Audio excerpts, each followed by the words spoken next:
What's up, strangers? Been forever since I did a video, so yeah, here it goes. Kind of a super rough update while we get the car into the garage. We were just over at PTS Fab yesterday,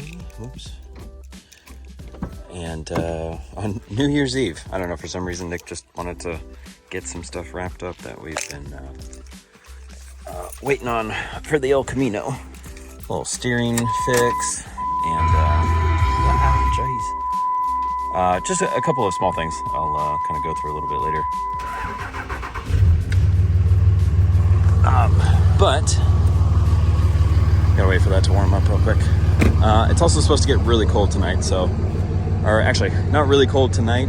It's supposed to start getting right around or just below freezing, and we only have water in the El Camino, so I want to get it into the garage where we've got some insulation and I can kind of keep it warm.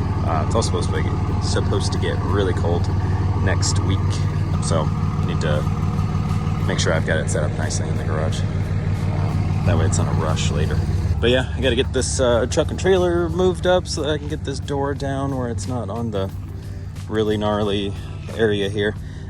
We raised it up because I mean, we were originally going to be doing mostly track stuff with this car, which that's kind of changed a little bit, so we may raise it up in the front, but it was set really low. It's got some drop spindles on it, so there's only so high we can go with it, and my area is pretty rough out here, as you see, so sometimes it has a hard time getting out without scraping the important stuff underneath it. So get this moved up and then get it out, drive it up to the garage. Whoops. Oh, I didn't catch it on video, but I don't know if this is a factory thing for these trucks, but when you put it in reverse with the door open, it starts honking the horn, and the girls are asleep in the house, so hopefully I didn't just wake them up. Anyway, all right, gotta move this thing all the way forward, and then gotta put the rear on ramps so that it puts the butt of that trailer down. It's really freaking high up just because of how the ground is here. So it makes it pretty steep to bring the El Camino out.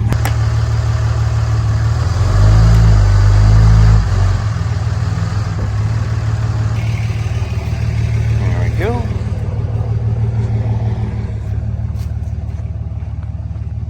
Much better. Forgot to grab the keys. Gotta drop it.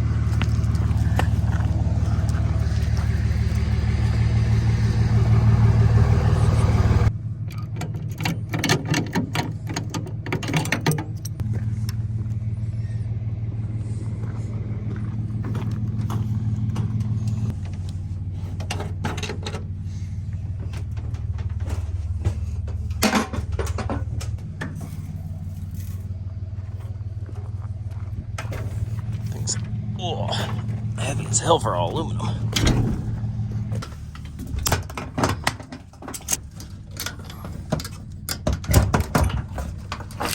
Okay. Let's see if I can crawl my fat butt in here. Ooh, tight in the trailer. Ugh. This was so much easier when the windshield wasn't in because I could wrap my arm around it.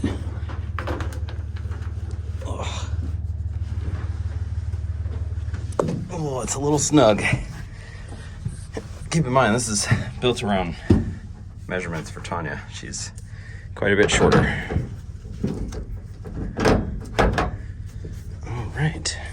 All right, so I put in a guess tune-up in here, so. Oh, somebody turned the power off in the back. No. We got two cutoff switches in here, one at the back of the car on the tailgate, and then one right here. And if both of them aren't on, then we got no power. So I'm gonna hop my fat ass out here again. All right, round two. Like I was saying, we only have like just a base calibration in here that I tossed together. It runs pretty decent, starts up cold and hot pretty well. But it doesn't like drive good or anything yet. So we really wanted to take care of all the leaks so that we could actually start working on stuff like that.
rubbing up against the header, so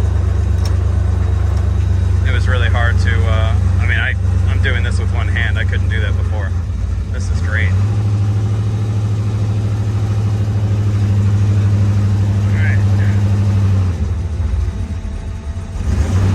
Yeah, see, it doesn't run the greatest yet.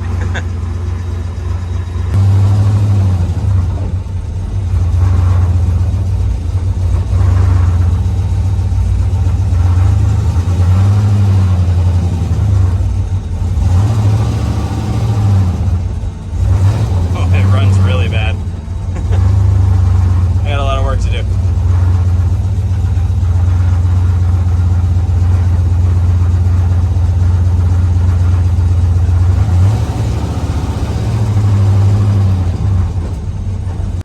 Got it back in the garage in its happy little spot back here. So yeah, I mean, this is just a real quick video just to basically say hi and show that the, oh man, I cut that close, that the El Camino is back again, and all of it is, I mean, we still got plenty of work to do, but it's finally at a point where we can start doing some tuning without having to worry about leaks or, you know, things that we know are going to change shortly. Everything as it sits right now is pretty much ready to start doing my part of it, which is very, very small aspect of it. There's so much that goes on in getting a car like this completely built, you know, even just for the chassis, but never mind all of the setup stuff. But everything right now is in a good spot. Chassis wise, all we got to do is front alignment, which will take it to somebody else to do that. I'm not gonna just, we want that to be spot on, so probably gonna take that to somebody else. But the stuff that we did just recently, like we just fixed, this steering joint was one of the issues. It was like, I guess, a single joint, kind of like this, and it caused this area of the bar to be touching that runner right there on the exhaust manifold. So it was squeaking and making it really hard to turn. I think there was also a little bit of a bind of some sort. It was just intermittently hard to turn. So it wasn't even a point where I'd want to drive it around. Like, you could drive it around, but if you had to make like an abrupt change, like somebody darts out in front of you, or you have to stop really fast, I wouldn't trust, you know, steering confidently, like, because you could apply the appropriate amount of force for the turn that you think you need to make, and then it happens to be one of those areas that gets really stiff and it doesn't turn as much as you thought it would, and you know, you end up hitting something. So I didn't even want to mess with that. I really want to get this thing driving around, at least to start cleaning up like the daily driving tune and everything, because it just makes everything else that we have to do way easier. When I don't got to worry about it starting like shit or running like shit, it really helps the rest of the tuning process out.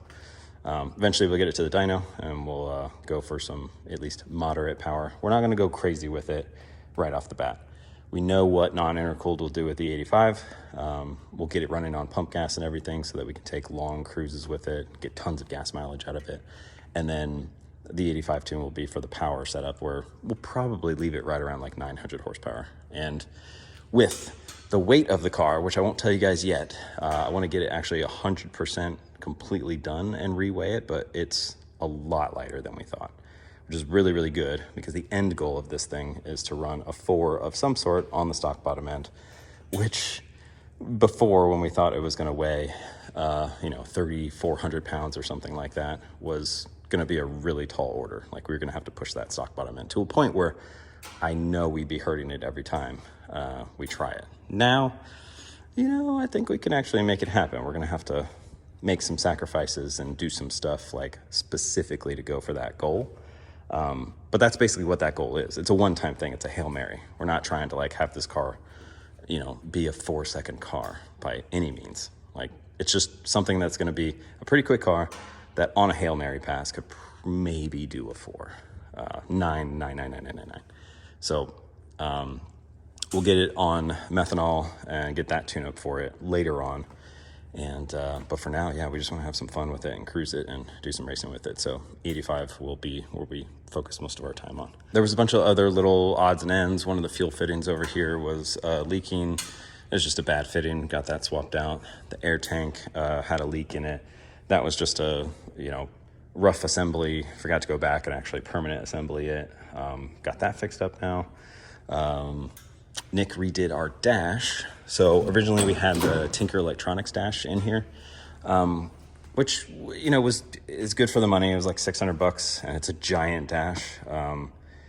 It looked really nice. It operated nice. It did not have some of the functions that the Holly dashes have, and it was a deal breaker for me. So we went back to, because I can't afford the big fancy dashes, we just went to a 7-inch, which I know forwards and backwards utilized the crap out of it and a lot of other like customer cars in the past. So I feel happy to have that one back in there.